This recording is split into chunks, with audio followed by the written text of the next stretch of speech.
New at 6, Springfield restaurant owners in outrage tonight after the Mayor Langfelder announced January 12th as the possible date for diners to eat indoors. News Channel 20's Matt Roy joins us live with an owner who says unless it happens sooner, there won't be many of those restaurants left. Matt?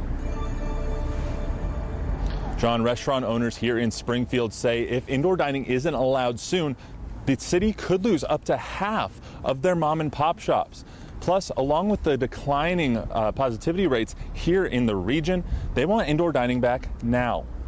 I have a line of credit that I'm going to have to start dipping into at this point. We're out of money after this month. So no, I don't. I think the longer we wait, every day I think you're going to start seeing more and more places not make it. Will Hoecker owns 3 local restaurants in Springfield: Papo's, Cousin Eddie's, and the Brick House. He says one of his businesses has lost over $2 million in gross sales just this year alone. At some point, let's look out for the little guy here because we're getting crushed. Ward 10 Alderman Ralph Hanauer agrees. After seeing that Mayor Langfelder wanted to set a date to open indoor dining again on January 12th as an incentive, Hanauer sent an email to the mayor and said, "Stop playing politics with these people's lives." Every day is critical to these businesses. What's your immediate reaction to hearing and reading that when you saw it?